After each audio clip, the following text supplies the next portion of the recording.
اپای افسون پدر و مادرم آمدن.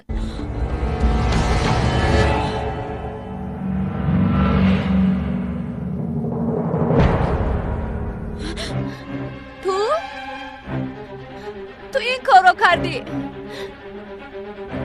نزدیک نشم.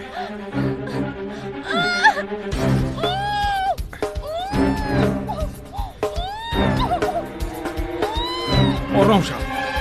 وعده میدهم به تو ضرر نمیرسونم. خاموش شو.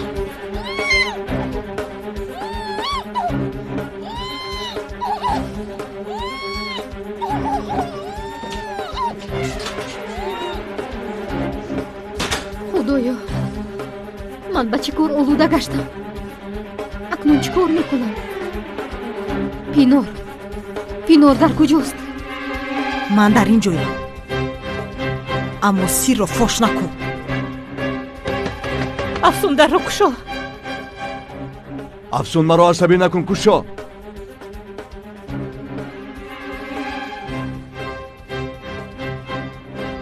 افسون صدایم را نبرار، زود در را کشا.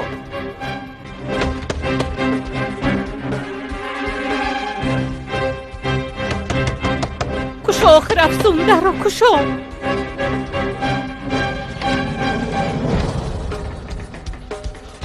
چرا در را اینقدر دیر میکشایی؟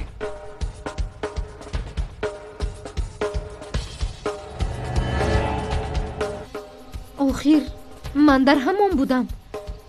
شما چرا اینقدر داد و فریاد میکنید؟ در آن مکتوب ایزی انگشتانی تو را یافتند.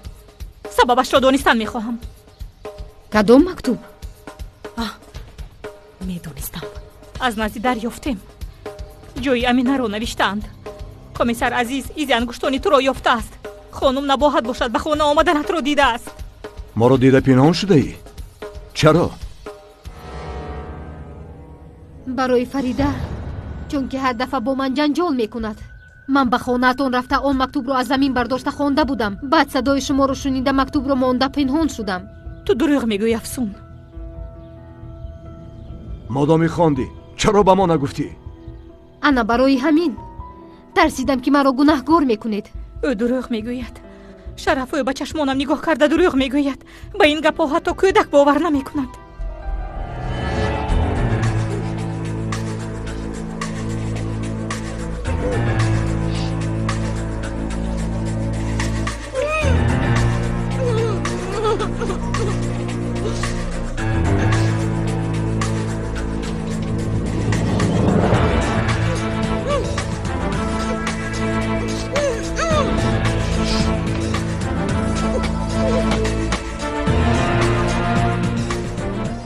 این کار خیلی جدی است. دخترمان گم شده است.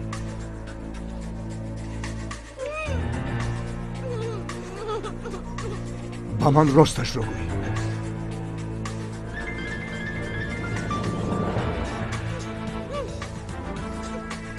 لابای کمیسر. مایلش میاییم. اسلام را دستگیر کردن. آماده شو، با ما میروی.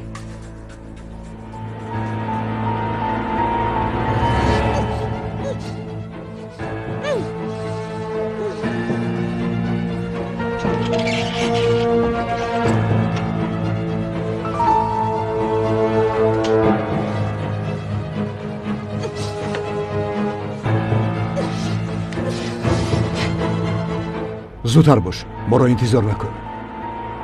من به کجا می روم؟ مادام این تهمت است، پس بیا روبرویت کنیم. بگذار چنین باشد.